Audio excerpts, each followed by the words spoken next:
Assalamu alaikum wa rahmatullahi wa barakatuh. J'espère que vous allez bien. Désolé pour l'attente.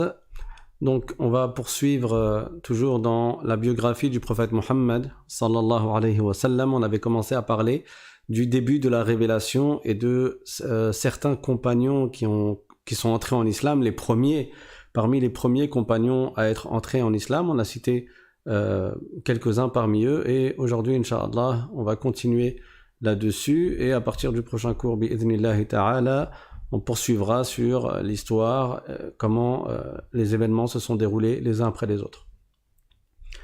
Bismillahirrahmanirrahim, alhamdulillahi rabbil alamin, wa sallallahu wa sallam ala sayyidina Muhammad wa ala alihi wa sahbihi at-tayyibin at-tahirin. Allahumma la sahla illa ma ja'altahu sahla وأنت يا حي يا قيوم تجعل الحزن إذا شئت سهلا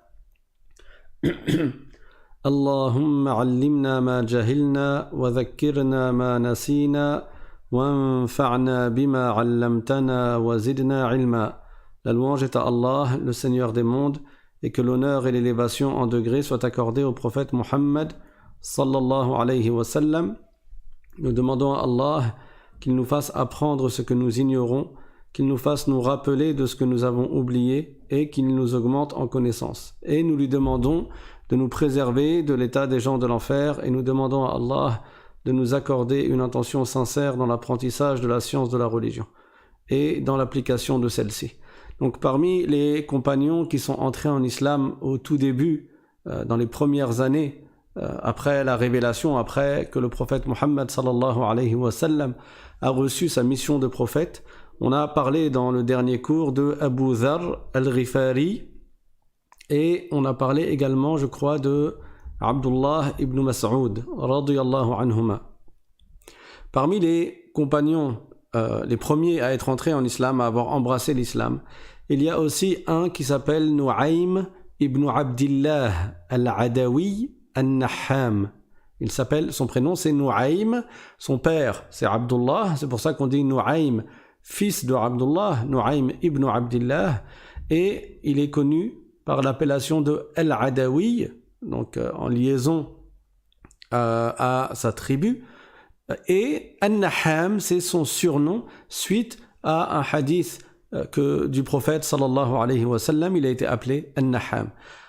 Cet homme-là, en fait, il était connu pour émettre ce qu'on appelle une nahma en arabe, donc un son qui sort de la gorge qui ressemble au tanahnuh. Le tanahnuh, quand tu fais donc il y avait comme un son qui sortait, qu'il faisait sortir de sa gorge, et on appelle cela une nahma. Et un jour, le prophète sallallahu alayhi wa sallam a dit Dakhaltul jannah fasami'tu nahmatan min nu'aymin fiha, c'est-à-dire je suis entré au paradis et j'y ai entendu une nahma de Nu'aym.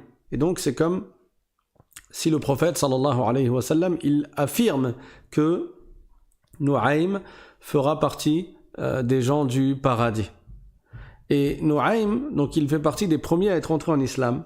Et sa particularité à lui, c'est que quand les musulmans ont émigré vers la ville de Médine, suite aux grandes difficultés qu'ils subissaient, les grandes épreuves qu'ils subissaient à la Mecque, parce que les associateurs, les mécréants, ils ne cessaient d'être injustes et de faire du mal à tous ceux dont ils entendaient qu'ils avaient embrassé l'islam. Chaque personne qui a embrassé l'islam, chaque personne qui est entrée en islam, les mécréants essayaient de lui faire du mal. Et certains, parmi les musulmans, étaient protégés par leur clan. Dans la grande tribu de Quraysh, il y avait des sous-tribus qu'on appelle des clans. Le clan de Abdu Manaf, le clan de Banu Abdi Shams, le clan de Banu Adi, etc. Qui sont tous de la même grande tribu de Quraysh. Et quelques personnes étaient protégées par leur clan, et malgré cela, parfois, ils subissaient quand même des injustices. Abu Bakr, radiyallahu anhu, le grand compagnon du prophète, sallallahu alayhi wa sallam, lui, il était protégé par son clan. Mais ça n'a pas empêché qu'une fois, il s'est fait frapper très fort. On pourrait utiliser le terme tabasser. Vraiment, il s'est fait frapper très très fort. Au point qu'ils l'ont laissé comme pour mort. Il était Il était au sol et il était grandement blessé. Donc même s'il était protégé, mais parfois les tensions étaient telles, les mécréants étaient tellement durs, tellement méchants, qu'ils s'en prenaient même à des personnes qui à l'origine étaient protégées. Mais la plupart des musulmans, ils subissaient des injustices et ils se faisaient frapper, ou bien ils se faisaient torturer, ou bien même au sein de leur propre famille. Ils se faisaient emprisonner par leur propre père, ils se faisaient frapper par leurs propres frères, etc. Et Nu'aym, donc quand les musulmans ont émigré à Médine, il s'est dit, moi aussi je vais émigrer à Médine avec les musulmans. Sauf que, lui, il était très aimé par son clan. Pourquoi ? Parce qu'il avait pour habitude de subvenir aux besoins des femmes veuves de son clan et des orphelins de son clan. C'est lui qui s'occupait d'eux. Il s'occupait des orphelins, il s'occupait des femmes veuves, et donc son clan ne voulait pas le perdre. Et lui ont dit, reste avec nous, ils lui ont dit, quelle que soit ta religion, tu peux rester dans la religion que tu veux, juste reste avec nous, s'il te plaît. Et donc il est resté avec dans sa tribu, et lui ont dit, dans le sens que même si tu es musulman, nous on va te protéger, on n'empêchera pas, ou plutôt on empêchera que quelqu'un te fasse du mal. On fera en sorte que personne ne te touche, personne ne te fera du mal, on veut te garder avec nous, tellement il faisait du bien. Nu'aym al-Nahham radiyallahu anhu wa ardah. Parmi les compagnons du prophète sallallahu alayhi wa sallam à être entré en islam parmi les premiers, il y a aussi Amir ibn Fuhayra. Et lui, subhanallah, à notre époque, peu de gens le connaissent et pourtant c'est un des meilleurs compagnons, un des grands compagnons du prophète alayhi salatu wa salam. C'était un savant, il faisait partie des qurra, de ceux qui maîtrisaient le Coran, il faisait partie des premiers à être entrés en islam, et chose que peu de gens ont à l'esprit, c'est que Amir ibn Fuhayra, il a également voyagé avec le prophète jusqu'à Médine, avec Abu Bakr. Amir ibn Fuhayra, il était avec le prophète Muhammad sallallahu alayhi wa sallam lors de l'hégire. Et pourtant, peu de gens le connaissent. Amir ibn Fuhayra, radiyallahu anhu, on l'appelle le Mawla de Abi Bakr, de Abu Bakr. Mawla Abi Bakr, comme j'ai déjà expliqué dans un cours précédent, ça vient dans le sens de celui qui a été affranchi par Abu Bakr. C'est-à-dire que Abu Bakr l'a acheté parce que c'était un esclave, et il l'a affranchi. À l'origine, Amir ibn Fuhayra, je fais exprès de répéter plusieurs fois le prénom et le nom, enfin le fils de le prénom et le prénom de son père, pour que vous l'enregistriez, pour que chacun mémorise ces noms-là. C'était un esclave auprès de At-Tufayl. At-Tufayl, c'était un ennemi du prophète, sallallahu alayhi wa sallam, c'était un mécréant. Et Amir, c'est un esclave qui était noir de peau. Et parmi les meilleurs compagnons du prophète sallallahu alayhi wa sallam, ça montre bien qu'en islam, il n'est pas question de tribalisme ou de racisme voilà, il n'y a pas tout ça. En islam, le meilleur c'est le plus pieux. Le meilleur c'est celui qui craint le plus Allah. Tu n'es pas meilleur que quelqu'un d'autre parce que tu as telle ou telle couleur de peau. Tu n'es pas meilleur que quelqu'un d'autre parce que tu es plus riche que lui. Tu n'es pas meilleur que quelqu'un d'autre parce que toi, tu fais partie de la haute société, la noblesse, la bourgeoisie, et que lui, c'est un pauvre et il fait partie de la classe ouvrière. Il n'y a pas de ça en islam. Et regardez à quel point il s'agissait d'une époque où il y avait une grande différence en fonction en fonction de ta place dans la société. Il y avait une énorme différence dans la manière dont les gens agissaient envers toi. Et celui qui a cassé tout ça, c'est le prophète Muhammad sallallahu alayhi wa sallam, qui a honoré ses compagnons et qui les a mis, du point de vue de la foi, sur un même pied d'égalité. Le meilleur, c'est le plus pieux.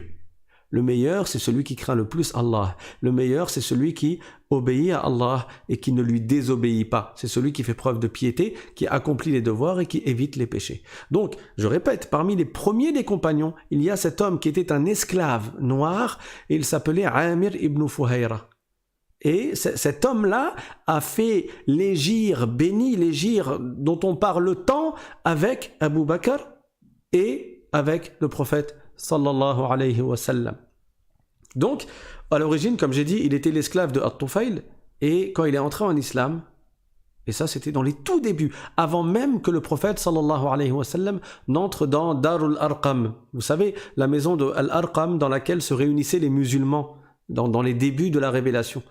Mais lui, il est entré en islam avant même que le prophète ne se réunisse avec les musulmans dans Darul Arqam, avant même que cette maison-là soit le QG des musulmans. Donc vraiment, il faisait partie des tout premiers à être entré en islam. Mais il était faible. C'était un esclave. Il se faisait frapper, il se faisait torturer. On lui disait de quitter l'islam, et lui, il refusait de quitter l'islam, alors on le châtiait. Et c'est resté ainsi quand Abu Bakr radiyallahu anhu a su cela. Il a su qu'il était entré en islam et qu'il se faisait frapper. Qu'est-ce qu'il a fait? Comme à son habitude, radiyallahu anhu, il l'a acheté et il l'a affranchi. Alors il a été surnommé Mawla Abi Bakr. Donc Amir ibn Fuhayra, Mawla Abi Bakr, celui qui était comme affilié parce que affranchi par Abu Bakr radiyallahu anhu. Et il s'est mis alors à s'occuper des moutons de Abu Bakr. Il faisait paître le bétail, les animaux de Abu Bakr radiyallahu anhu. Et quand est arrivé le moment de l'hégire, donc à peu près une dizaine d'années plus tard, puisque le prophète sallallahu alayhi wa sallam, quand il a reçu sa mission de prophète à l'âge de 40 ans, il est resté 13 ans à la Mecque. 13 ans à subir de la part des mécréants et à appeler à l'islam, à subir des injustices de la part des mécréants, mais il continuait, il persévérait dans l'enseignement de l'islam. 13 ans plus tard, le prophète a reçu l'ordre d'émigrer. D'abord, ses compagnons lui ont demandé l'autorisation d'aller à Médine, parce que là-bas, il commençait à y avoir beaucoup de musulmans. Et donc, c'était une terre où il y avait plus de sécurité pour les musulmans. Donc les compagnons ont demandé au prophète sallallahu alayhi wa sallam s'il pouvait aller à Médine, et le prophète les a autorisés. Mais le prophète attendait la révélation pour que lui-même il parte.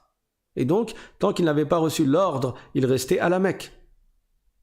Et au moment où le prophète sallallahu alayhi wa sallam a émigré à Médine, Inch'Allah on en parlera plus en détail de l'hégire, mais les mécréants, ils le cherchaient, ils voulaient le tuer. Ça y est, ils voulaient tuer le prophète Muhammad sallallahu alayhi wa sallam. Le prophète est donc parti avec Abu Bakr, mais pour pas que les mécréants ne les trouvent, ils sont partis d'abord dans une autre direction. Ils se sont arrêtés dans une grotte qui s'appelle Ghar Thawr, la grotte de Thawr. Mais c'était pas dans la direction de Médine. Et les mécréants, ils cherchaient partout, ils voulaient absolument attraper le prophète sallallahu alayhi wa sallam et le tuer. Alors, Amir ibn Fuhayra, à ce moment-là, quand le prophète était dans la grotte avec Abu Bakr, radiyallahu anhu, il est resté 3 jours dans cette grotte. Amir, c'est lui qui allait le soir retrouver le prophète sallallahu alayhi wa sallam pour lui donner à boire. Et il donnait à boire du lait à Abu Bakr, radiyallahu anhu également, et il donnait à boire au prophète sallallahu alayhi wa sallam. Et quand le soir, les enfants de Abu Bakr, qui sont Abdullah et Asma, ils allaient vers la grotte, ils allaient dans la grotte pour voir le prophète sallallahu alayhi wa sallam, et Abu Bakr et Asma leur a apporté à manger, etc. Amir, c'est lui qui s'occupait d'effacer les traces de pas de Abdullah et de Asma. C'est lui qui effaçait les traces de pas pour pas que les mécréants ils retrouvent les traces des pas et qu'ils poursuivent et qu'ils trouvent le prophète sallallahu alayhi wa sallam. Et après 3 nuits, quand le prophète a voyagé à Médine avec Abu Bakr, Amir était avec eux. Il était derrière le dos de Abu Bakr sur la même monture. Et Amir, il fait partie des compagnons qui ont écrit la révélation, le Coran, quand le prophète sallallahu alayhi wa sallam recevait la révélation. Quand Jibril alayhi salam lui transmettait des versets du Coran, le prophète les enseignait à ses compagnons, et il y avait certains parmi ses compagnons qui avaient cet honneur de pouvoir d'écrire, de retranscrire la révélation, de retranscrire les versets du Coran. Et Amir ibn Fuhayra, il faisait partie de ces compagnons-là. D'ailleurs, quand ils ont fait l'hégire, à un moment donné, il y a un homme qui s'appelle Suraqa. Il cherchait le prophète sallallahu alayhi wa sallam. Ou bien non, je parlerai de ça plus tard. Désolé pour le... Donc, parce que là, on va rentrer dans l'histoire de l'hégire et ça va durer un peu plus longtemps. On en parlera quand on parlera de l'Hégire et de ce qui est arrivé à Suraqa. En tout cas, il y avait une histoire, un événement dans lequel le prophète sallallahu alayhi wa sallam a demandé à Amir d'écrire pour lui comme un pacte ou un engagement de protection pour quelqu'un. On verra ça plus tard, incha'Allah ta'ala. Donc voilà, en ce qui concerne Amir ibn Fuhayra. Et par la suite, donc Amir est devenu un grand savant, bien entendu. Il apprenait, il était attaché à apprendre et à assister aux assemblées du prophète sallallahu alayhi wa sallam. Il apprenait la religion jusqu'à faire partie de ceux qu'on appelle les qurra. Vous savez, il y a des savants parmi les compagnons, ils étaient connus comme étant al-qurra, ceux qui maîtrisaient le Coran. Et là, je parle même avant que le Coran ne soit complètement descendu sur le prophète sallallahu alayhi wa sallam, c'est-à-dire qu'il soit complètement révélé au prophète. Et à chaque fois, il apprenait les versets du Coran et il les maîtrisait. Il avait beaucoup de science. Jusqu'à ce qu'un jour, dans la 4e année de l'Hégire, il y a un homme qui est parti voir le prophète sallallahu alayhi wa sallam. Quand je dis 4e année de l'Hégire, c'est-à-dire 4 ans après l'émigration du prophète sallallahu alayhi wa sallam à Médine. Donc durant les années dans lesquelles le prophète vivait à Médine, les 10 dernières années de sa vie, alayhi salatu wa sallam. Donc dans la 4e année de l'Hégire, il y a un homme qui s'appelle Abu Bara. Il n'était pas musulman, mais il a voyagé, il venait du Najd. Najd, c'est une région en Arabie qui est loin de Médine. C'est là où il y a la ville de Riyad maintenant. Toute cette région-là, on l'appelle la région du Najd.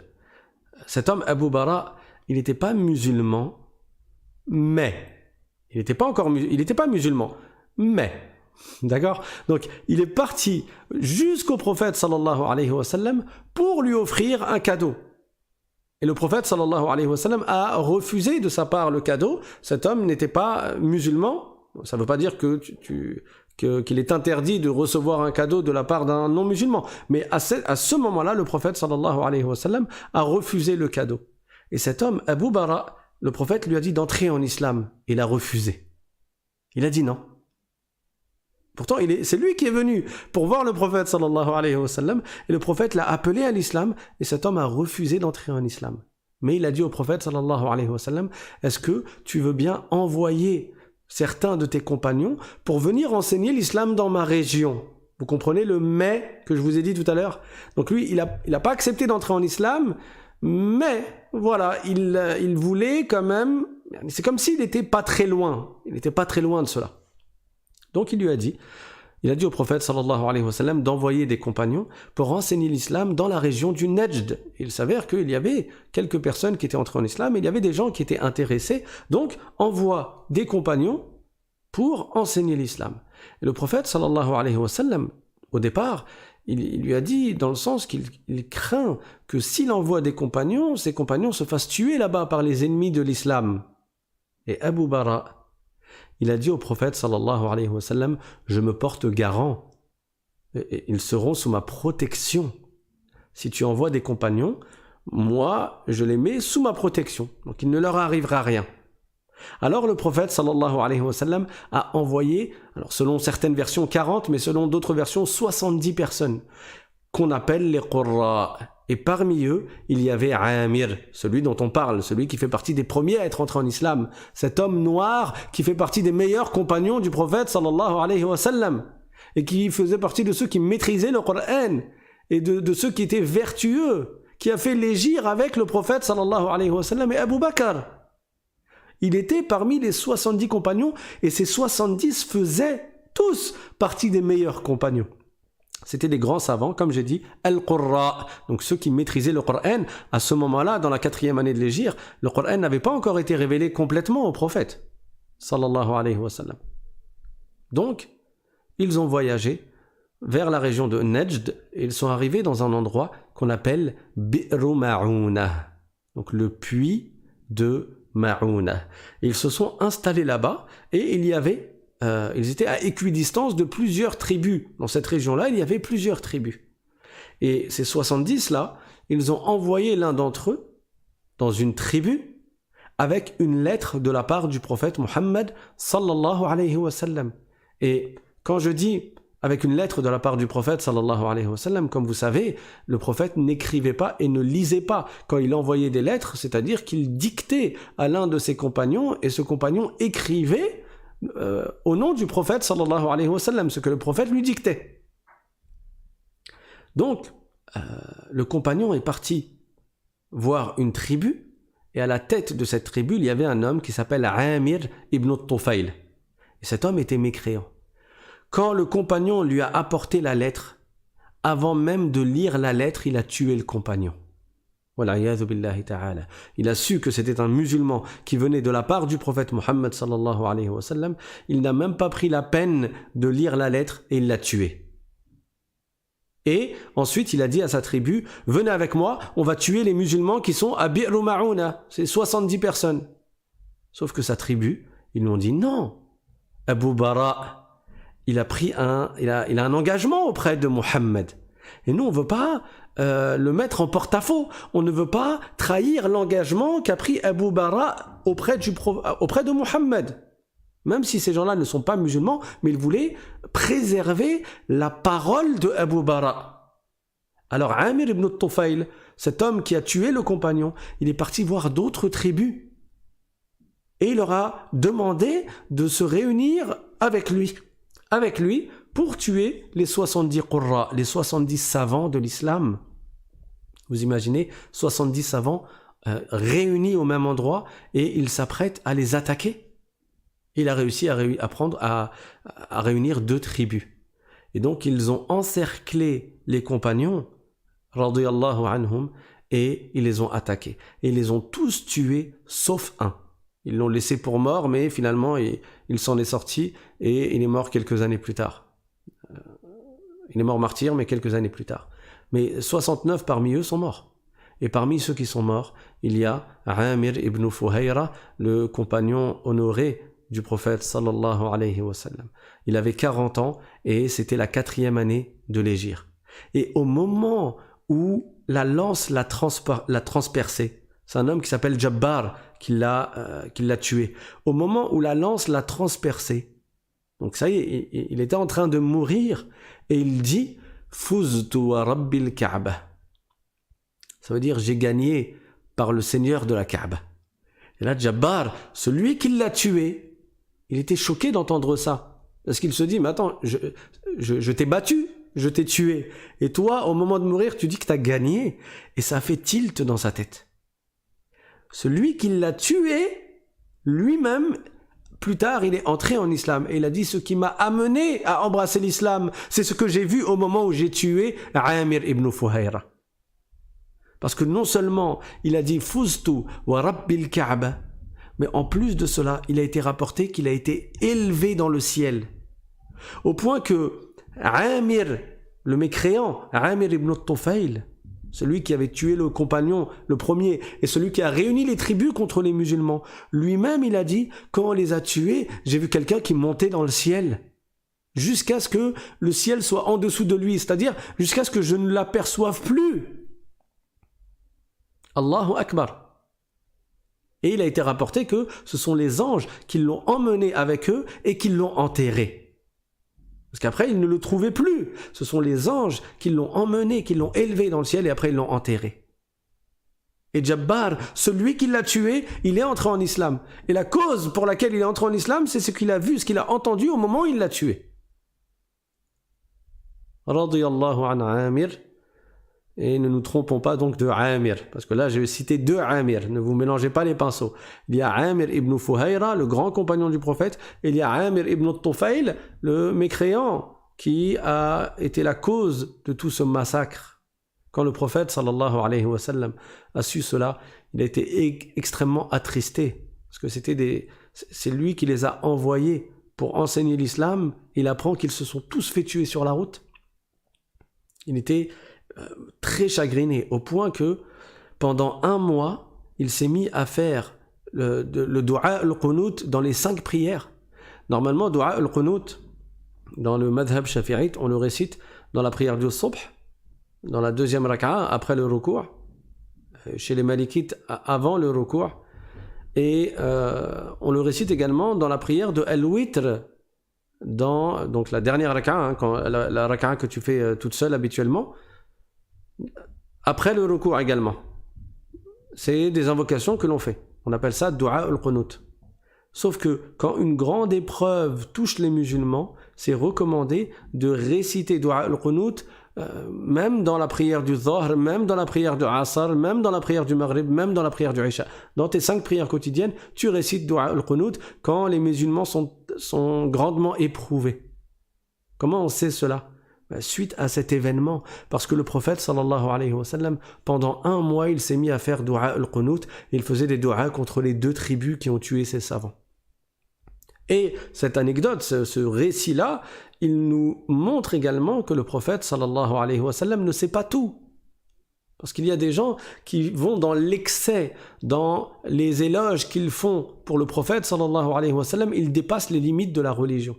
Et certains vont jusqu'à l'égarement en associant Allah à ses créatures, quand ils prétendent que le prophète sait toutes choses. Et ça, c'est du shirk. Parce que ça revient à dire que le prophète est comme Dieu. Quelqu'un qui dit, le prophète Mohammed, il sait tout ce qu'il y a sur la table préservée, Allahul Mahfouz. C'est comme s'il disait, le prophète est tout puissant. Ça revient à attribuer au prophète qui est un être humain, même si c'est le prophète, c'est un être humain, ça revient à lui attribuer un attribut d'Allah. Et ça, c'est de la mécréance, c'est du shirk. Mais certains qui se réclament de l'islam et qui prétendent aimer le prophète Mohammed sallallahu alayhi wa sallam, ils vont dans l'excès et ils prétendent que le prophète sait toute chose. Cette histoire qui est rapportée par Al-Bukhari, la mort des compagnons, là, elle prouve que le prophète ne sait pas tout, parce que le prophète ne va jamais envoyer des gens en sachant qu'ils vont tous se faire tuer. Le prophète, quand il a su cela, il était chagriné, il était triste. Il a fait pendant 1 mois des du'a contre les assaillants, contre ceux qui les ont tués. D'accord? Donc, faites attention, parfois, il y a des poésies qui ont été écrites avec des éloges du prophète sallallahu alayhi wa sallam, mais il y a dedans des vers de poésie qui sont erronés, qui sont pas corrects, et qui vont jusqu'à attribuer au prophète des choses qu'il n'est pas permis de lui attribuer, comme le fait de savoir toutes choses. Le prophète sallallahu alayhi wa sallam, il a dit dans un hadith, innama ana abdullahi wa rasuluh, faqulu abdullahi wa rasuluh, c'est-à-dire moi, je suis l'esclave d'Allah et son messager. Alors dites l'esclave d'Allah et son messager. Il a dit, ne tombez pas dans l'excès, dans l'éloge que vous me faites. Comme ceux d'avant, comme les chrétiens, ils sont partis dans l'excès, dans les éloges qu'ils ont faits au prophète Jésus, et ils ont prétendu que Jésus est le fils d'Allah. Et ça, c'est de la mécréance. Donc leur prétendu amour pour le prophète Jésus, en réalité, ils se sont égarés en attribuant un associé à Allah. Et le prophète sallallahu alayhi wa sallam nous a mis en garde contre cela. Il a dit, ne faites pas comme eux. Moi, je suis l'esclave d'Allah et son messager. Tout comme le prophète Jésus, Isa alayhi salam. Alors vous dites, l'esclave d'Allah et son messager. Muhammad, Abdullahi wa Rasuluh. N'allez pas trop loin. N'allez pas au-delà des limites de ce qui nous est permis de dire. Donc voilà pour ce qui est de Amir ibn Fuhayra radiyallahu anhu. Et parmi les compagnons du prophète alayhi salatu wassalam qui sont entrés en islam dans les premiers, et bien sûr, je répète, ces gens-là, ils ont un grand honneur. Allah Ta'ala fait leur éloge dans le Coran, وَالسَّابِقُونَ الْأَوَّلُونَ مِنَ الْمُهَاجِرِينَ وَالْأَنصَارِ, c'est-à-dire les sabiqoun, les prédécesseurs, les premiers, al-awwaloun min al-muhajirin, parmi les émigrants, ceux qui ont émigré de la Mecque à Médine, et parmi les ansar, les partisans, ceux qui étaient à Médine, qui étaient à Médine dès le départ. Donc les premiers parmi eux qui sont entrés en islam, Allah a dit à leur sujet, radiyallahu anhum wa radu anh, c'est-à-dire Allah les agrée. Allah les agrée, c'est-à-dire qu'ils sont acceptés dans le jugement d'Allah, ils sont acceptés au paradis, ils ont un haut degré ces gens-là. Wa radu anh, et eux étaient satisfaits. Regardez, il est en train de se faire tuer, Amir, il est en train de mourir, et il dit, fuztu wa rabbil Kaaba, j'ai gagné. Tu trouves ça où à notre époque? Est-ce que tu t'imagines la scène? Il est en train de mourir. Il s'est fait planter une lance qui l'a transpercée du dos. Elle est sortie de la poitrine. la lance, elle est sortie par la poitrine. Et il dit, Fuztu wa rabbil Kaaba. J'ai gagné par le Seigneur de la Kaaba. J'ai réussi. J'ai gagné quoi? J'ai gagné le martyr. Et celui qui meurt martyr a un haut degré au paradis. Donc parmi les compagnons à être entrés en islam dans les premiers, il y a aussi Abu Hudhayfa. Et lui, il est connu aussi. Abu Hudhayfa, radiyallahu anhu. C'était un grand compagnon du prophète, sallallahu alayhi wa sallam. Et son père, c'était un ennemi du prophète, sallallahu alayhi wa sallam. Abu Hudhayfa, son père s'appelait Utbah ibn Rabi'a. Il faisait partie du clan de Banu Abdi Shams. C'était le dirigeant du clan de Banu Abdi Shams, son propre père. Et donc c'était un des dirigeants de la tribu de Quraysh. Quand ils se réunissaient, les grands dirigeants de la tribu de Quraysh, les chefs des clans en fait, quand ils se réunissaient pour parler contre le prophète et pour essayer de trouver des soi-disant solutions pour détruire le prophète sallallahu alayhi wa sallam, parmi eux il y avait Utbah ibn Rabi'a. Et son fils, c'était Abu Hudhayfa, un grand compagnon du prophète sallallahu alayhi wa sallam. Et subhanallah, il a vécu une période très difficile dans les débuts parce que les gens de sa famille étaient contre lui. Son père, c'était un de ceux qui fomentaient, qui préparaient des coups contre le prophète et contre les musulmans. Sa sœur, c'était Hind, la femme de Abu Sufyan. Et Hind et Abu Sufyan, au début, c'était des grands ennemis du prophète sallallahu alayhi wa sallam. Hind, c'est elle qui a demandé à Wahshi de tuer Hamza, l'oncle du prophète, dans la bataille de Uhud. Elle lui a promis que s'il tuait Hamza, alors elle l'affranchirait, elle ferait de lui un homme libre, parce que Wahshi, c'était un esclave. Et au départ, il était mécréant. Est-ce que je vous ai perdu là? Parce que là, il y a beaucoup de noms. Inch'Allah, on reviendra dans l'histoire, mais c'est pour vous dire que Abu Hudhayfa, il était dans une famille où vraiment il y avait des gens contre lui. Juste, je termine avec ça. Hind, comme elle a perdu des gens de sa famille dans une des batailles, dans la bataille de Badr, alors elle voulait se venger contre Hamza, qui était l'oncle du prophète sallallahu alayhi wa sallam. Et elle a demandé à cet esclave, Wahshi, de tuer Hamza. Elle lui a dit, si tu le tues, tu seras libre, tu seras affranchi. Et effectivement, Wahshi a tué Hamza, parce que personne n'arrivait à s'approcher de Hamza. Il était extrêmement fort. Asadullah, c'était un lion. Personne n'arrivait à s'approcher de lui tellement il était fort dans le combat. Wahshi, il était très fort dans le lancer de la lance. Donc il lui a jeté une lance et il l'a tué. Et Hind, elle a fait beaucoup de mal. Quand elle a vu le corps sous ses yeux de Hamza, elle a fait des choses qui étaient mauvaises. Elle a pris une partie de son corps, elle a mâchouillé dans sa bouche. Elle était vraiment fière de ce qu'elle avait fait. Elle, c'est Hind, la sœur de Abu Hudhayfa. Donc imaginez-vous Abu Hudhayfa, qui est musulman, qui défend le prophète, qui soutient le prophète, et il voit sa propre sœur faire cela.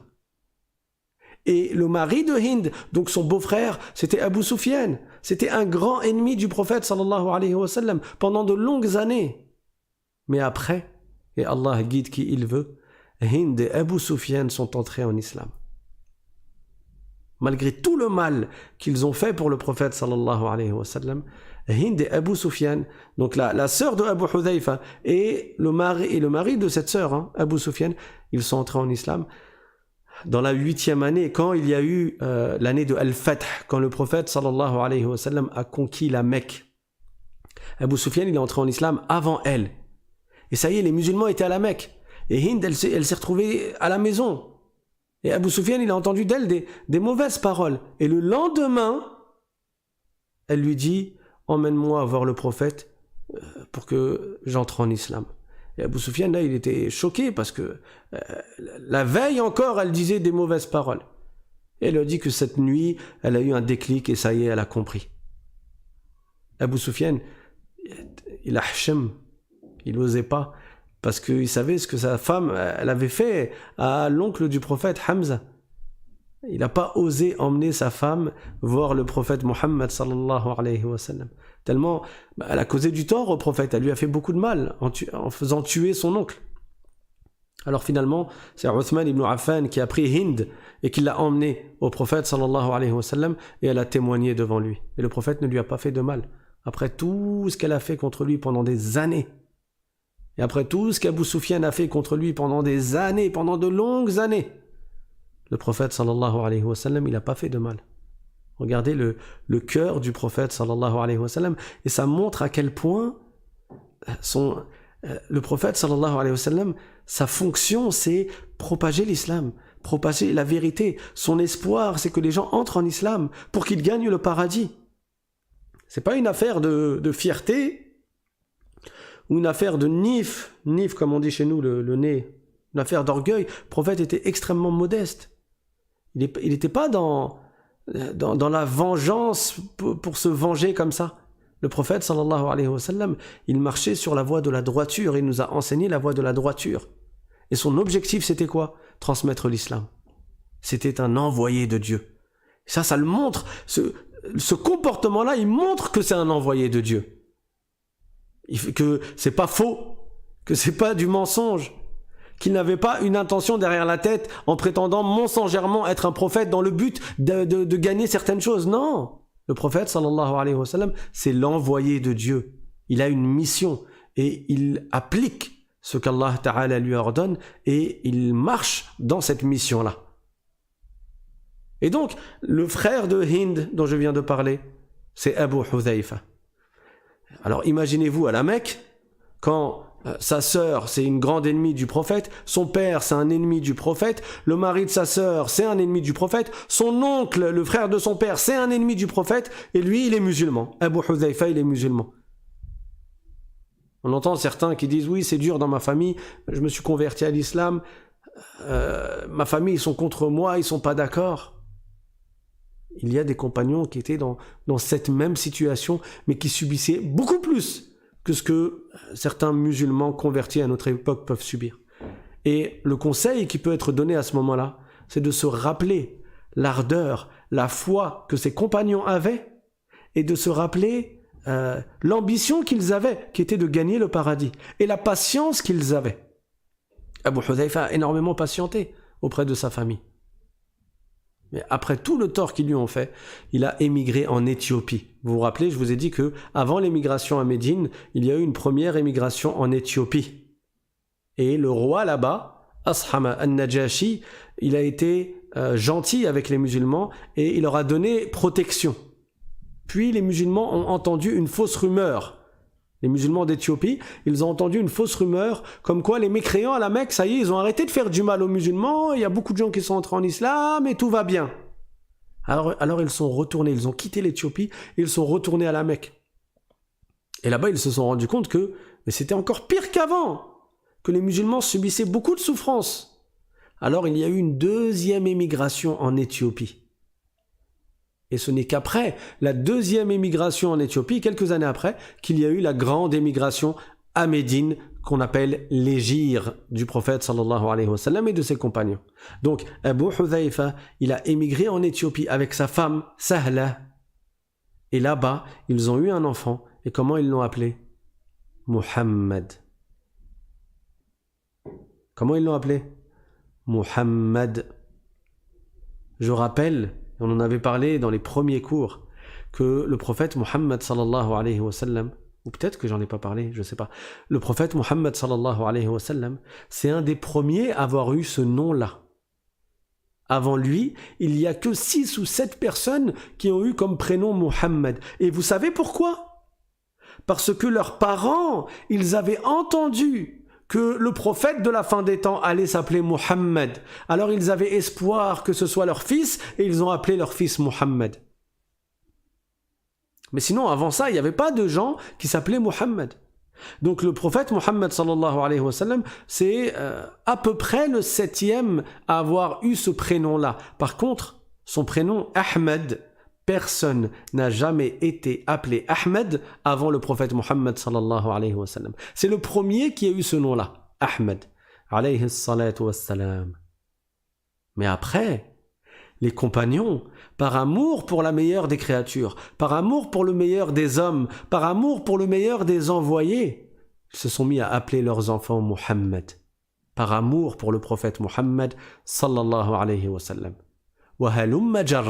Et après, génération après génération, les musulmans, ils appelaient leurs enfants Mohammed, Mohammed, Mohammed. Parfois, plusieurs enfants, tous, je les appelle Mohammed un tel, avec un deuxième prénom après.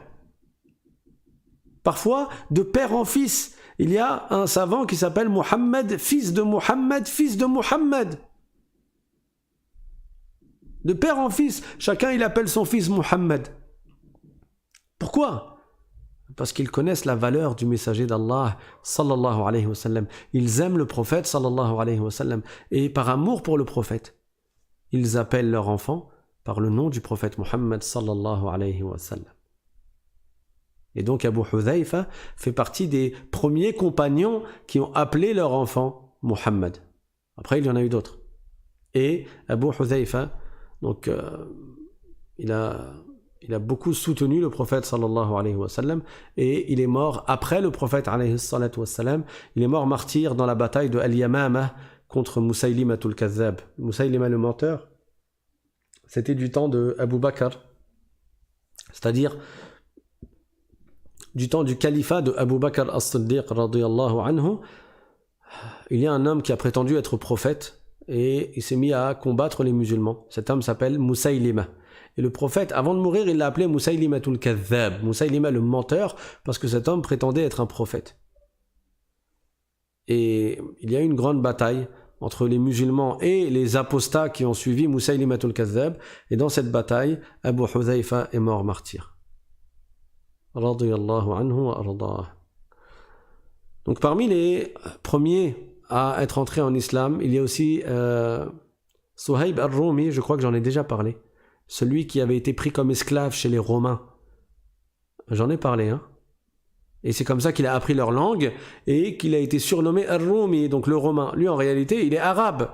Mais comme il a été fait esclave chez les Romains, pendant une période, il a grandi là-bas et il parlait le romain, il parlait leur langue. Du coup, il a été surnommé Ar-Rumi. Et lui, il est entré en islam le même jour que Ammar ibn Yasir. Je vous ai déjà parlé de Ammar ibn Yasir, qui est le fils de Soumaïa, la première femme martyre à l'époque du prophète sallallahu alayhi wa sallam. Et le fils de Yasir, donc c'est pour ça qu'on l'appelle Ammar ibn Yasir, Ammar le fils de Yasir. Ses deux parents se sont fait assassiner, ils se sont fait tuer, ils sont morts martyrs dans les débuts.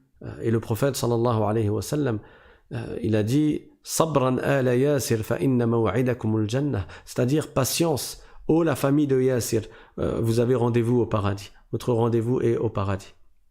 Et Ammar ibn Yasir, le prophète a dit à son sujet Al-jannatu tashtaqu ila thalath, il a dit le paradis a de la nostalgie pour 3 personnes. Le paradis se languit de 3 personnes.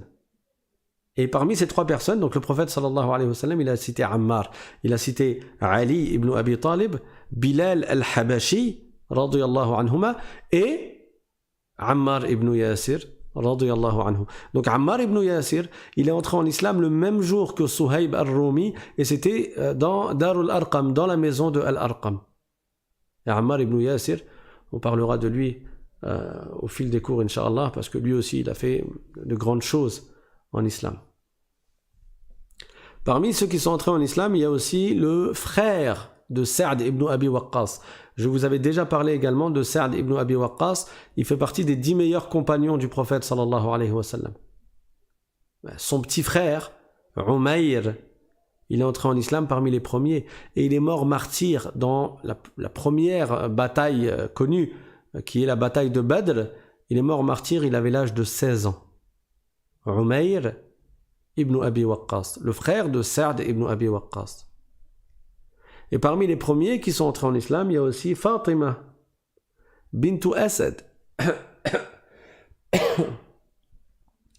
Fatima bintu Asad, c'est qui? C'est la mère de l'imam Ali ibn Abi Talib, la mère du 4e calife, la mère du cousin du prophète sallallahu alayhi wa sallam. C'est donc l'épouse de Abu Talib. Abu Talib, lui, il n'est pas entré en islam. Il a beaucoup soutenu, il a beaucoup défendu le prophète. Il a empêché les mécréants de tuer le prophète. De son vivant, il a énormément supporté pour protéger le prophète. Mais il a refusé d'entrer en islam. Mais sa femme, Fatima bint Asad, donc la mère de Ali, elle est entrée en islam, et elle est entrée en islam parmi les premiers à être entrés en islam. Je vous ai dit, parmi les premiers qui sont entrés en islam, c'était pas que des hommes. Déjà, la première personne dans l'absolu, c'est Khadija, parmi les compagnons du prophète, bien sûr, j'entends.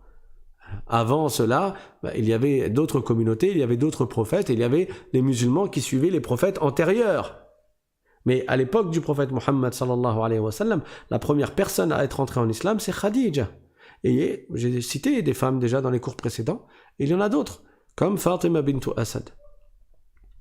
Quand elle est morte à Médine, elle a émigré à Médine, et quand elle est morte à Médine, le prophète sallallahu alayhi wa sallam, il a pleuré, il était triste, et il lui a mis un vêtement sur elle, un vêtement à lui, et il s'est allongé dans sa tombe. Le prophète sallallahu alayhi wa sallam s'est allongé dans la tombe de Fatima bint Asad. Le grand honneur pour cette femme-là que le prophète sallallahu alayhi wa sallam se soit allongé dans sa tombe. Et il a dit Lam yakun ahadun ba'da Abi Talib abarra li minha. Ça veut dire après Abu Talib, il n'y a pas quelqu'un qui a pris soin de moi comme elle. C'est la personne après Abu Talib qui a le plus pris soin du prophète, puisque le prophète sallallahu alayhi wa sallam, il a grandi chez eux. Jusqu'à l'âge de 6 ans, il était chez sa mère. Enfin, au début, il était chez Halima. Ensuite, il est parti chez sa mère jusqu'à l'âge de 6 ans. Sa mère est décédée. Après, il était avec son grand-père jusqu'à l'âge de 8 ans. Et son grand-père, Abdul Muttalib, est décédé. Et à partir de l'âge de 8 ans, le prophète, sallallahu alayhi wa sallam, était chez Abu Talib. Et donc chez sa femme, Fatima bint Asad, radiyallahu anha. Et parmi les premiers compagnons aussi, il y a Hamza, l'oncle du prophète Mohammed, sallallahu alayhi wa sallam. Je vous ai dit, c'est celui que Hind a fait tuer par Wahshi. Et après, elle a affranchi Wahshi. Et plus tard, Wahshi, cet esclave qui a tué Hamza, plus tard, il est entré en islam. Et c'est lui qui a tué Musaylima, le menteur, Musaylimatul Kazzab, dans la bataille de Al-Yamama. Donc Hamza, l'oncle du prophète, sallallahu alayhi wa sallam, il était connu dans sa tribu, dans la tribu de Quraysh, il était très courageux, et il était très fort. Et souvent, il allait chasser, il avait un arc, il tirait avec son arc et il allait chasser. Il était fort. Et un jour, et habituellement quand il allait chasser, il revenait de la chasse, la première chose qu'il venait faire à la Mecque après être revenu de la chasse, c'est qu'il faisait un tawaf. Parce que les mécréants, ils faisaient le tawaf. Ils faisaient les tours autour de la Kaaba. Ils avaient gardé certaines habitudes de leurs ancêtres, ceux qui suivaient le prophète Ibrahim alayhi salam. Mais il faisait cela tout en étant mécréant, tout en adorant des idoles. Et donc Hamza, il revenait de la chasse et il faisait les tours autour de la Kaaba. Et un jour, alors qu'il est parti à la chasse, Abu Jahl, qui était parmi les pires ennemis du prophète, vraiment celui qui montait les gens contre les musulmans et contre le prophète, sallallahu alayhi wa sallam. Abu Jahl, un des plus grands ennemis du prophète. Il a vu le prophète sallallahu alayhi wa sallam à côté de la Kaaba et il lui a dit des paroles très blessantes. Il lui a mal parlé. Il a insulté le prophète sallallahu alayhi wa sallam. Il lui a causé du tort, il lui a fait du mal. Et le prophète, il ne répondait pas. Le prophète sallallahu alayhi wa sallam, Allah Ta'ala lui a ordonné de faire preuve de patience. Et dans cette période-là, lui-même, il enseignait à ses compagnons de faire preuve de patience et de ne pas répondre aux injustices qui étaient faites par les mécréants. Et donc le prophète sallallahu alayhi wa sallam n'a pas répondu. Et Abu Jahl, il lui faisait du mal, il lui parlait mal, il l'a insulté devant les gens. Et parmi ces gens-là, il y avait une femme. Alors Hamza, quand il est revenu de la chasse, habituellement, il fait les tours autour de la Kaaba, donc il va au niveau de la Kaaba, mais là, cette femme, elle est partie le voir. Et elle lui a dit ce qui s'était passé. Elle lui a dit, si tu savais ce que Abu Jahl a fait à ton neveu, si tu savais ce qu'Abu Jahl a fait à ton neveu, il lui a dit telle et telle chose, il lui a fait telle et telle chose, il l'a blessé, il lui a fait du mal. Et là, Hamza, il était très en colère. La première chose qu'il a faite, au lieu de faire comme à son habitude, les tours autour de la Kaaba, la première chose qu'il a faite, il a marché en direction de Abu Jahl avec une seule intention, c'était de le frapper. Et donc il s'est rapproché, sauf que Abu Jahl, c'est le chef de son clan. Abu Jahl, il avait un clan lui aussi, et c'était lui le chef de son clan. Donc il y avait les gens de son clan autour de lui, qui étaient là qui étaient prêts à le défendre au cas où. Donc s'il lui arrive quelque chose, son clan vient le défendre. Hamza, il n'a pas eu peur du clan. Il a foncé, il est parti voir Abu Jahl et lui a dit « Atashtimu Muhammadan wa ana ala dinih aqulu ma yaqul farudda alayya in istata'at » Il l'a frappé avec son arc. Il lui a frappé au niveau de la tête, il lui a laissé une marque, il l'a blessé. Il lui a dit « Tu insultes Muhammad alors que je suis sur sa religion ?» Et c'était la première fois qu'on entendait cela. Ce qui était connu de Hamza avant cela, c'est que c'était pas un musulman. Et donc à ce moment-là, devant tout le monde, alors que les musulmans, quand ils entraient en islam, ils le disaient à personne. Parce qu'ils avaient peur de se faire frapper. Lui, il va voir Abu Jahl, le plus grand ennemi du prophète, il le frappe et lui dit « Tu insultes Muhammad alors que je suis sur sa religion et je dis ce qu'il dit. Vas-y, rends-moi le coup si t'es capable. Farudda alayya in istata'at. Vas-y, rends-moi le coup si t'es capable. » Et là, il y a le clan de Abu Jahl qui se lève pour le défendre et pour frapper Hamza. Et Abu Jahl, il leur dit, laissez-le. Il a dit vrai. J'ai dit à son neveu des paroles qui étaient très dures. Donc Abu Jahl lui-même, il a reconnu ce qu'il a fait et il n'est pas monté dans le crescendo, quoi. Il a dit à son clan de le laisser tranquille. Et là, Hamza, il est parti voir le prophète sallallahu alayhi wa sallam et lui a dit, dis-moi de belles paroles. Je veux entendre de toi. Et le prophète sallallahu alayhi wa sallam, il lui a fait une exhortation, il lui a parlé. Et Hamza, il a récité devant le prophète sallallahu alayhi wa sallam les deux témoignages. À ce moment-là, quand Hamza est entré en islam, qui est un des plus courageux, des plus forts de Quraysh, de toute la tribu de Quraysh, les musulmans, ils ont senti une force en eux. Que maintenant, ils allaient plus être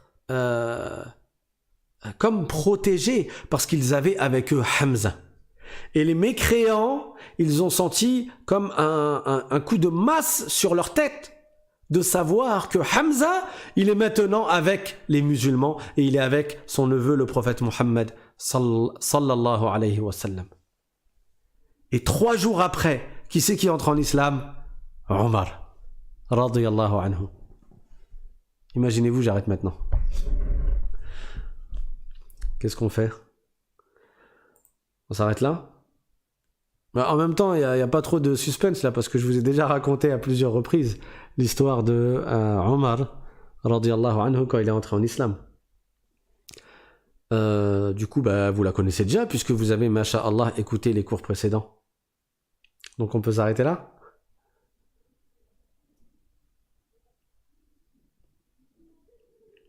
Ça fait combien de temps là? Bon, je vois on continue, ok.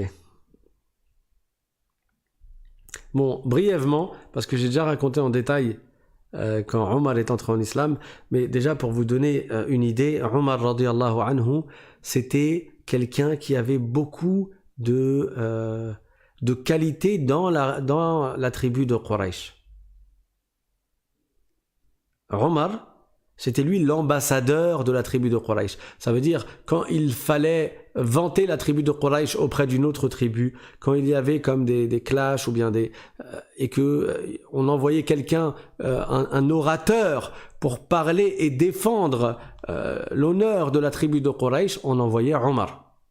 C'était l'ambassadeur de la tribu de Quraysh. Il était aussi très fort physiquement. Quand il faisait de la lutte, quand il s'entraînait, Omar, il terrassait ses adversaires. Donc il était extrêmement fort. Et dans son clan de Banu Adi, il était craint. Au point que Omar, quand il a su que des gens de sa famille, de son clan, étaient entrés en islam, il s'est mis à les frapper. Et il a dit, s'il y en a un, j'apprends qu'il entre en islam dans mon clan. Hein. Et il a dit aux autres de faire pareil dans leur clan. Au début, il était vraiment contre le prophète, sallallahu alayhi wa sallam. Pourquoi? C'était pas par rapport à ce que le prophète enseignait.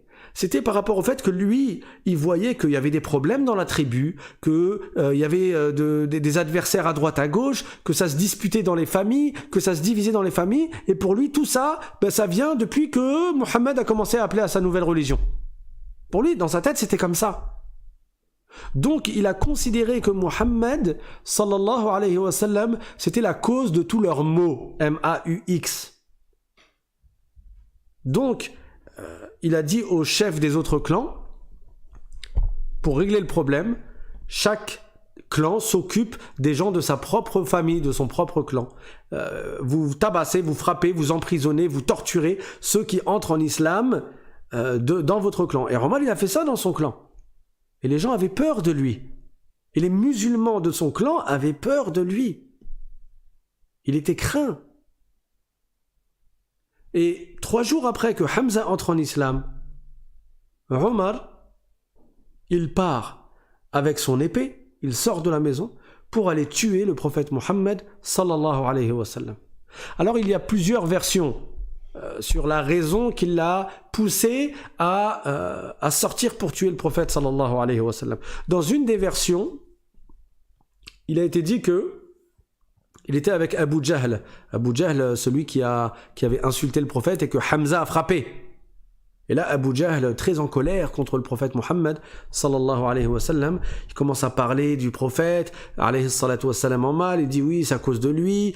Il parle en mal sur nos statues. Il insulte nos idoles. Il appelle les gens à quitter notre religion.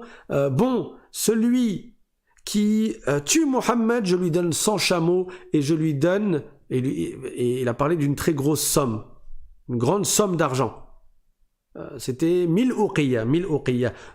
Des uqiyya, c'est la monnaie en argent. Donc il a dit, je donne 1000 uqiyya d'argent et je donne 100 chamelles pour celui qui tue Mohammed.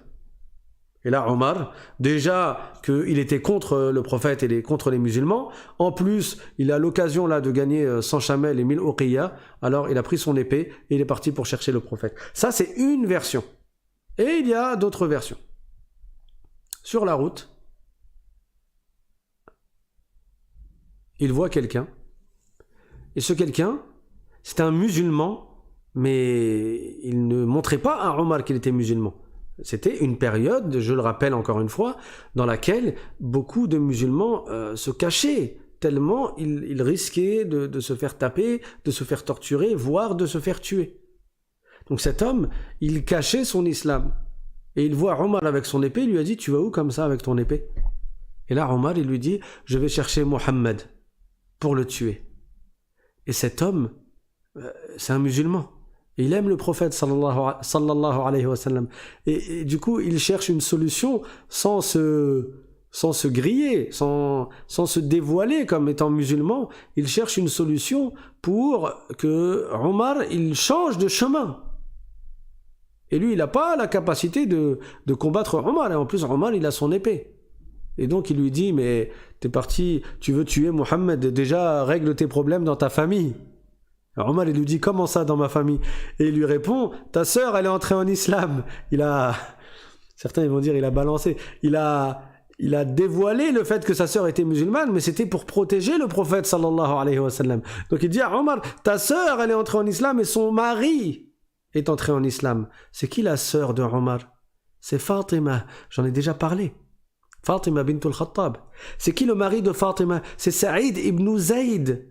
Parmi les 10 meilleurs compagnons du prophète. Les deux là, j'ai dit, ils font partie des premiers à être entrés en islam. Et ils sont entrés en islam à intervalles très proches, tous les deux. Soit elle avant lui, soit lui avant elle. Quoi qu'il en soit, les deux, ils sont entrés en islam. Parmi les tout premiers. Alors là, Omar, il est très en colère et il change de chemin. Et donc, il va en direction de la maison de Saïd et de son épouse Fatima, qui est la sœur de Omar.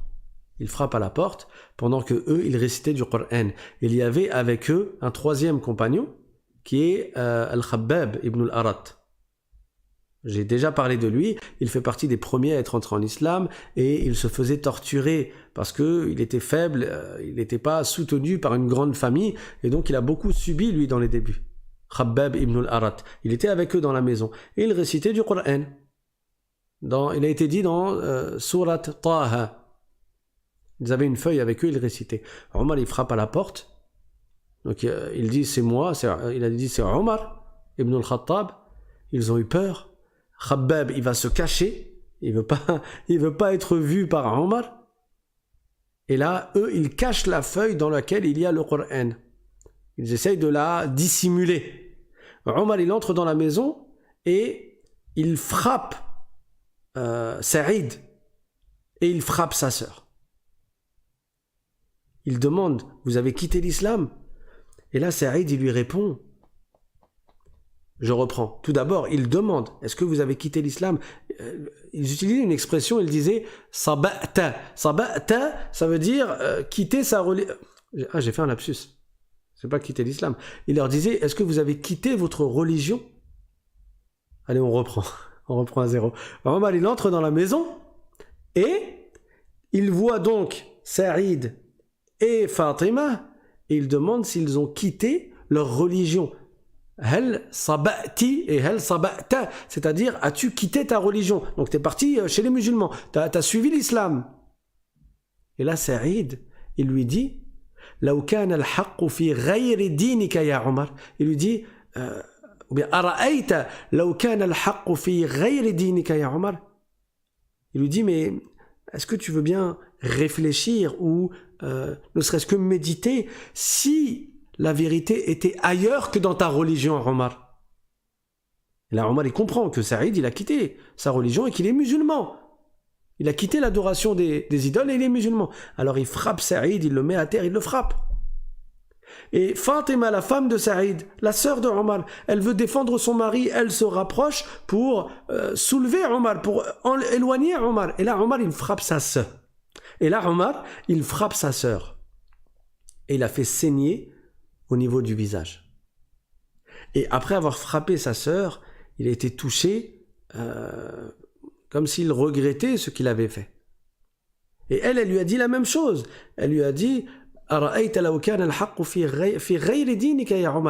vois-tu si la vérité est ailleurs que dans ta religion, Omar? Bref, Omar se remet un peu de ses émotions parce qu'il vient de frapper sa sœur. Et là, il aperçoit la feuille où il y a du Coran. Et il veut la prendre. Sa sœur, elle refuse parce que quelqu'un qui n'est pas croyant, il n'a pas la purification. Bon, il insiste, il prend quand même la feuille. Et là, il commence à lire le Coran. Bismillahirrahmanirrahim. Il laisse tomber la feuille. Tellement ces mots ont eu un impact sur son cœur.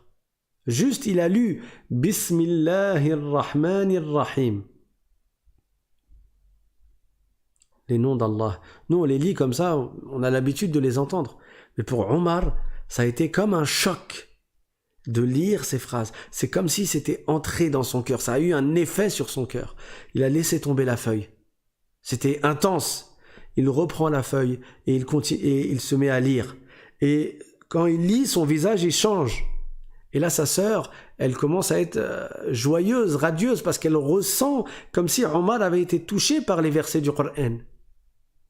Et là, Khabbab ibn al-Arat, il sort de sa cachette, parce qu'ils ça y est, ils se rendent compte que Omar, il a changé, ça y est, son visage a changé.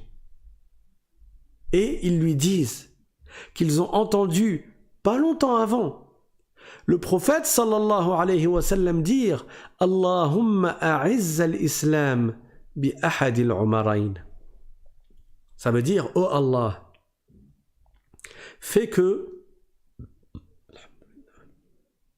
c'est-à-dire « Oh Allah, fais que l'islam soit appuyé, soit renforcé, soit soutenu et renforcé par l'un des deux Omar. » Ce qui est visé, c'est qui Omar ibn al-Khattab, qui avant cela était un ennemi pour les musulmans et quelqu'un qui leur causait du tort, et Amr ibn Hisham, qui n'est autre que Abu Jahl.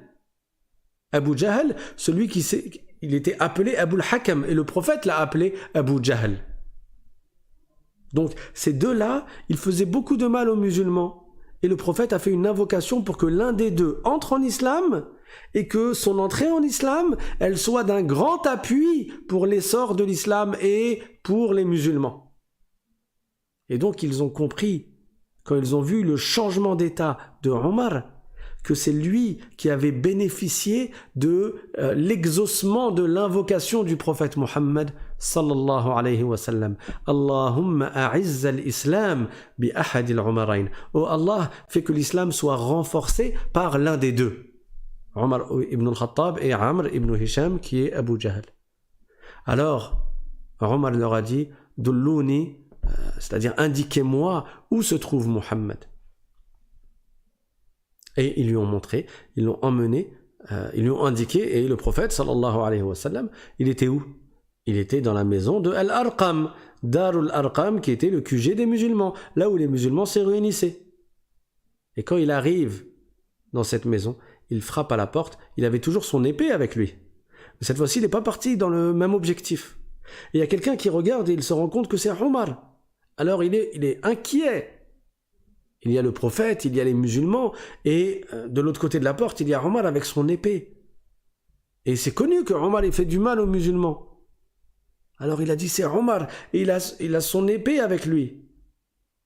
Et là, Hamza, donc l'oncle du prophète sallallahu alayhi wa sallam, qui était entré en islam 3 jours avant, il a dit wa in yakun, il a dit et alors, c'est Omar et alors? Qu'il entre, laisse-le entrer. S'il veut du bien, tant mieux. S'il veut du mal, on le tuera avec sa propre épée.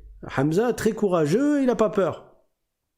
Et là, Omar, donc on le laisse entrer, il entre, le prophète sallallahu alayhi wa sallam se lève, il marche vers Omar, il le prend par ses vêtements et lui dit « Ama ana laka an tuslima ibn al-Khattab » N'est-il pas venu le temps que tu entres en islam, ô fils de Al-Khattab? Parce qu'il s'appelle Omar ibn al-Khattab. N'est-il pas temps que tu embrasses l'islam? Et là, Omar, radiyallahu anhu, il dit Ashhadu an la ilaha illallah wa ashhadu anna Muhammadan Rasulullah, et il entre en islam. Et là, le prophète, sallallahu alayhi wa sallam, il dit Allahu Akbar. Il fait ce qu'on appelle le takbir. Allahu Akbar. Et là, les compagnons dans la maison, ils disent Allahu Akbar. Ils sont émerveillés. Ils sont heureux que Omar, juste après Hamza, il entre lui aussi en islam. Et ça y est, maintenant ils ont comme une forteresse avec eux. Ils ont Omar et ils ont Hamza. Ils ne vont plus subir comme ils subissaient avant. Et là, Omar, il dit au prophète sallallahu alayhi wa sallam, Ya Rasulallah, alasna ala al-haq, ô messager d'Allah, ne sommes-nous pas sur la vérité? Le prophète sallallahu alayhi wa sallam, il dit si, on est sur la vérité. Il dit alaysu ala batil, n'est-ce pas que eux ils sont dans le faux? Ça y est, quand tu entres en islam, tu restes pas après dans le doute ou ça y est, l'islam, la foi, c'est le contraire du comment dire. Le doute et la foi ne se réunissent pas dans un même cœur. La personne, elle entre en islam, elle a plus de doute. Parce que si elle doute encore, c'est qu'elle n'est pas musulmane en réalité, même si elle témoigne. Elle n'a pas de doute. Elle sait que c'est la vérité. Elle sait que l'islam, c'est la vérité. Et Omar, il était parti le jour même pour tuer le prophète, mais à ce moment-là, il savait que c'était la vérité. Quand il a vu les feuilles de Coran chez sa sœur, il s'est rendu compte. C'est là où, en fait, il a réalisé le message que le prophète, sallallahu alayhi wa sallam, transmettait. En gros, c'est pour ça que les gens se battent. C'est pour ça que les gens le prennent pour ennemi. Lui, il ne le prenait pas pour ennemi pour le message qui était dans le Coran et le message qu'il propageait. Lui, il le prenait comme ennemi parce qu'il voyait en lui comme si c'était la cause des problèmes de la Mecque, c'est tout. Mais là, il a compris. Et il dit, ô messager d'Allah, n'est-ce pas qu'on est sur la vérité? Et le prophète, il dit, si, on est sur la vérité. Il dit, et les autres, n'est-ce pas qu'ils sont dans le faux? Il a dit, oui, ils sont dans le faux. Omar a dit, alors pourquoi on reste là dans la maison? Le prophète sallallahu alayhi wa sallam lui dit, qu'est-ce que tu proposes? Il a dit, on sort tous ensemble et on va faire le tawaf. Et là, pour la première fois, 2 rangées de musulmans. À la tête d'une des 2 rangées, Hamza, Asadullah, le lion. À la tête de l'autre rangée, Omar. Ils marchent en file indienne, 2 rangées, et ils font le takbir et ils font le tawaf. Et là, les associateurs, ils les regardent et ils sont abasourdis.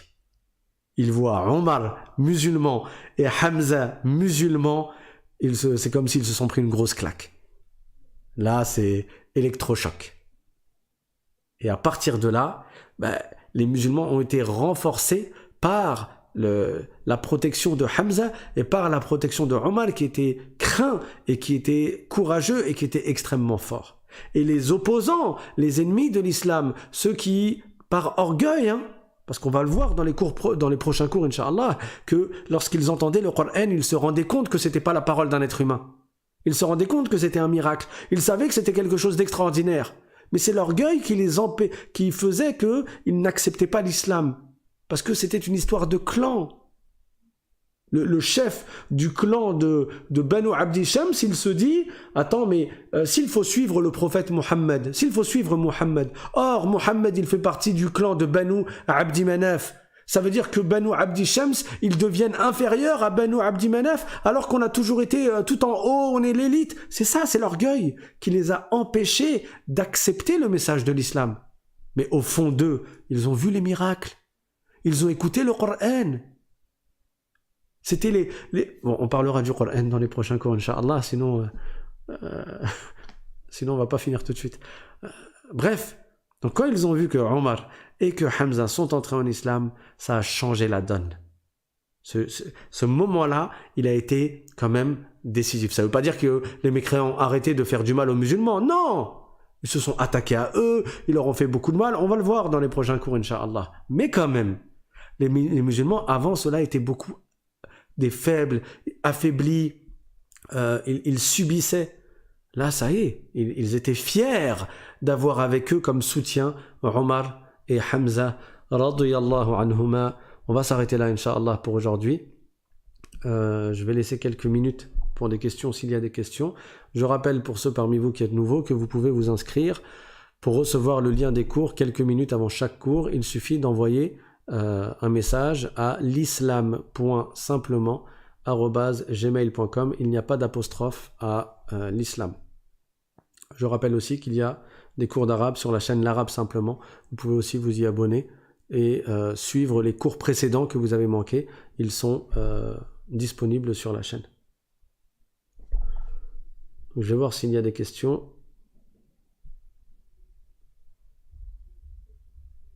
Alors quelqu'un écrit bonsoir dans la liste des vidéos, je cherche histoire de Mariam, j'ai pas trouvé. Vous pouvez me donner le numéro ou le titre de la vidéo. Je crois pas que j'ai raconté l'histoire de Mariam. En fait, j'ai raconté les histoires des prophètes et je me suis arrêté avant Isa alayhi salam. Comme on était dans la période du mois de Rabi' al-Awwal, qui est le mois dans lequel est né le prophète Mohammed sallallahu alayhi wa sallam, j'ai souhaité directement entamer la biographie du prophète Mohammed sallallahu alayhi wa sallam, et j'avais dit que après avoir fini avec la biographie du prophète Mohammed sallallahu alayhi wa sallam, on reviendra sur l'histoire du prophète Isa alayhi salam, et à ce moment-là, bien sûr, on parlera de sa mère Maryam alayhi salam.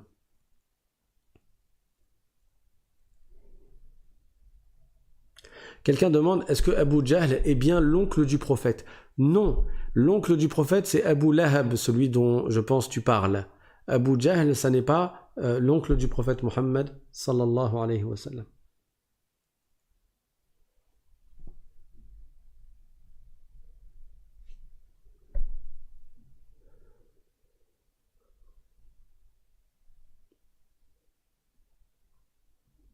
Alors quelqu'un demande...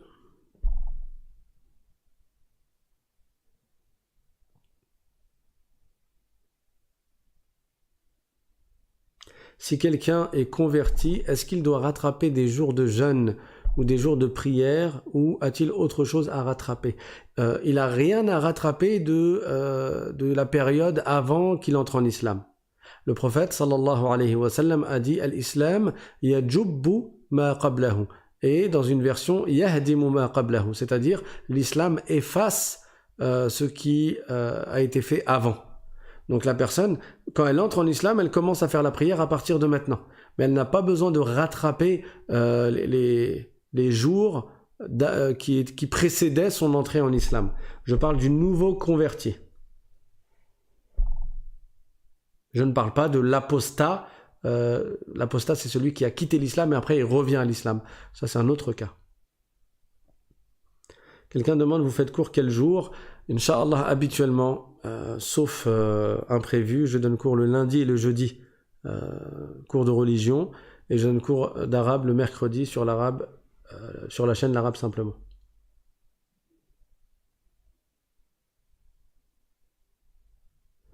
Alors la question de Grizzly FR, j'ai pas de réponse sur les lieux dans lesquels étaient tous les prophètes. Ceux qu'on a entendus, j'ai cité les lieux dans lesquels ils étaient, les prophètes que j'ai cités, mais j'ai pas plus de détails. Quelqu'un demande, peux-tu nous raconter l'histoire de Julaybib? C'est pas Julaybib? L'un ou l'autre, je ne connais pas son histoire, je ne peux pas te la raconter. En plus, ça fait longtemps que tu poses cette question, masha'Allah. Peut-être que prochainement je la prendrai et du coup je vous la transmettrai. Mais là, comme ça, je connais pas. Ou alors j'ai dû vaguement en entendre parler il y a très longtemps au point de l'avoir complètement oublié.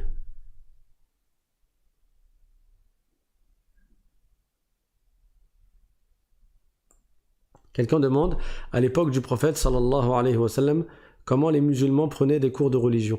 Ils se réunissaient auprès du prophète et le prophète leur enseignait l'islam. Il leur transmettait les versets du Coran et il leur expliquait l'islam au fur et à mesure que la révélation descendait. Parce qu'elle n'est pas descendue toute d'un coup. Il leur a appris à faire la prière, parce qu'il faisait des prières, même avant que les 5 prières ne soient révélées. Dans la nuit du voyage nocturne et de l'ascension, il y avait d'autres prières qu'ils accomplissaient. D'ailleurs, quand ils sortaient de la maison de Al-Arqam dans les débuts, pour ne pas se faire voir par les mécréants, ils allaient entre les montagnes pour faire la prière, et ils ne sortaient pas en groupe, ils sortaient 1, 2 personnes ensemble, etc. Et ils se réunissaient pour prier entre les montagnes. Donc ils faisaient des prières. Mais les 5 prières que nous connaissons aujourd'hui, elles ont été révélées la nuit du voyage nocturne et de l'ascension.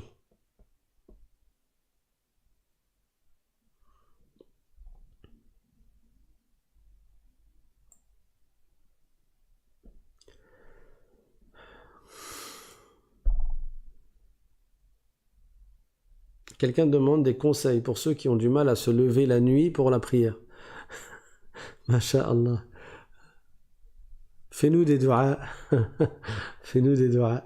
Le prophète sallallahu alayhi wa sallam a fait l'éloge de Abdullah ibn Omar, donc le fils de Omar ibn al-Khattab, celui dont on vient de parler, qui était lui aussi un grand compagnon. Et il a dit Abdullah rajulun salih. Donc Abdullah, c'est un homme vertueux. Et après il a dit Law kana yaqumul layl, si seulement il se levait la nuit pour faire la prière. Et quand Abdullah a entendu cela, il n'est pas passé une nuit après cela sans qu'il se lève pour faire la prière. Quelqu'un demande le valet de Moïse dans la sourate de la caverne, pouvez-vous explication? Alors je pense qu'il manque un mot dans la phrase. Le valet de Moïse, enfin celui qui était avec Moïse alayhi salam quand il a voyagé pour rencontrer Al-Khadir, c'était son élève Yusha. Et par la suite, Yusha est devenu un prophète.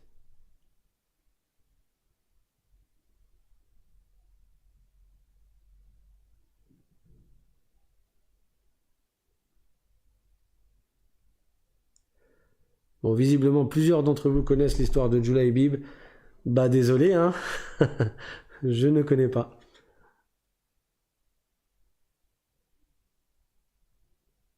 Inch'Allah, je me renseignerai, mais Inch'Allah.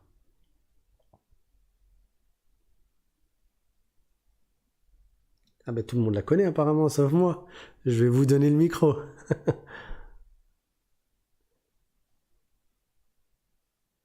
Alors quelqu'un demande, est-ce qu'on fera un cours comment faire le Hajj? Inch'Allah, on verra le chapitre du pèlerinage avant le prochain pèlerinage. Inch'Allah.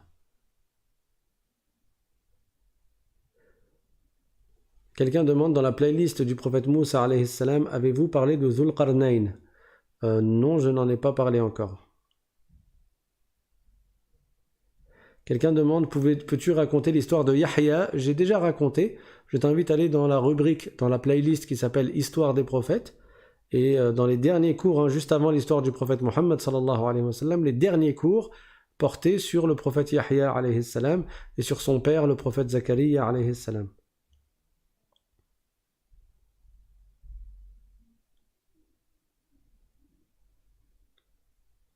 Barakallahu fikum. On va s'arrêter là, Inch'Allah. Je vous dis à bientôt. Donc, le prochain cours, lundi, bi'idhnillahi ta'ala. Wa akhiru da'wana anilhamdulillahi rabbil alamin. Wa sallallahu wa sallama ala sayyidina Muhammad wa ala alihi wa sahbihi at-tayyibin at-tahirin. Juste quelqu'un demande de faire une invocation pour un membre de la famille loin du droit chemin. Allahumma hdihi ya rabbal alamin. Allahumma hdina wa hdi man dhalla min ahalina. اللهم اهد من ضل من أهالينا اللهم اهد من ضل من أقربائنا يا رب العالمين.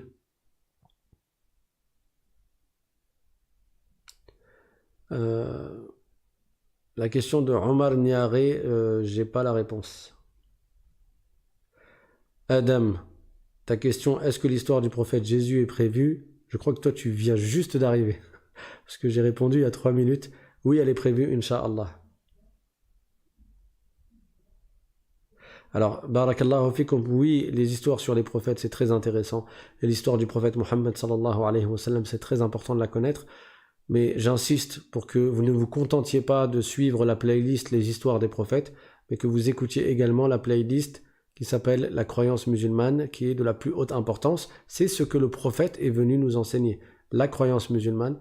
Donc, ne manquez pas ces cours-là et rattrapez-les pour ceux d'entre vous qui êtes nouveaux, en allant dans la chaîne L'Islam simplement. Donc vous cliquez sur accéder à la chaîne et après vous allez dans la rubrique playlist et après vous cliquez sur la croyance musulmane et vous écoutez les cours. Barakallahu fikum, wassalamu alaykum wa rahmatullahi wa barakatuh.